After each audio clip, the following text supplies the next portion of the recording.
Las Vegas shooting, Trump claims now not the time for gun control debate after attack. Sunday's Las Vegas shooting, which left at least 59 people dead and 527 more injured, has renewed calls for to introduce tighter gun control. Stephen Paddock opened fire on crowds attending a music festival from his 32&D floor room at the Mandalay Bay Hotel and Casino. Police searches found that, including 23 guns in his Mandalay Bay hotel room. But when asked whether a debate over gun laws would come at some point in time, responded, "Perhaps that will come," but added it was not for now. The president did, however, blast Paddock's Second Amendment and later tweeted, "It is a miracle how fast the Las Vegas Metropolitan Police were able to find the demented shooter and stop him from even more killing.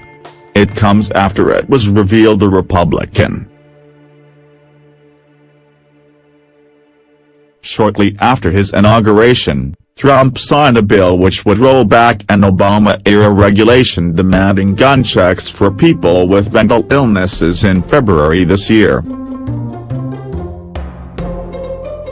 The law, which was first finalized in December, aimed to add people receiving Social Security checks for mental illnesses and people deemed unfit to handle their own financial affairs to the National Background Check Database. The rule was hotly contested by gun rights advocates who said it infringed on American Second Amendment rights. The right of the people to keep and bear arms shall not be infringed. As a result, Trump rolled back the bill at the end of February, after both the House and Senate passed the new bill to revoke the Obama-era regulation. The National Rifle Association said it applauded the action, while Everytown for Gun Safety President John Feinblatt said he hoped for more gun control from the Trump administration. After the Las Vegas shooting, President Trump was roundly criticized for failing to touch on the topic of gun control as he addressed U.S. citizens after the attack. On his way to Puerto Rico yesterday, Trump said, "The police department has done such an incredible job, and we'll be talking about gun laws as time goes by." And when pressed on the issue of gun control, White House Press Secretary Sarah Sanders told reporters, "I think there will be, certainly, time for that policy discussion to take place."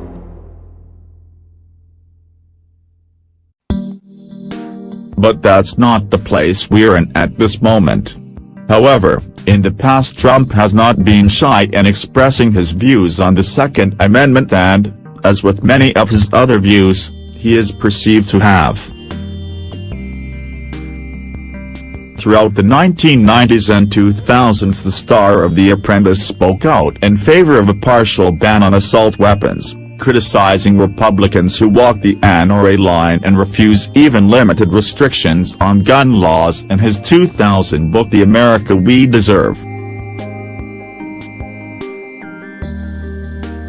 However, he also claimed that the Democrats' desire to confiscate guns was a dumb idea, and instead struck a middle ground.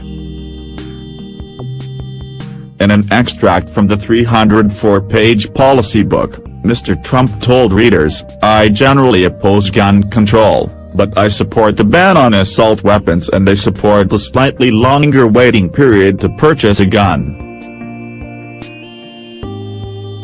With today's internet technology, we should be able to tell within 72 hours if a potential gun owner has a record. In April 2015, just before he announced his bid, Trump told the National Rifle Association of America, NRA, who would later endorse him, "I love the NRA. I love the Second Amendment." Throughout his election campaign, Trump vilified rival Hillary Clinton for attempting to subvert the Second Amendment, in a move intended to gain support from the mainstream of the Republican Party.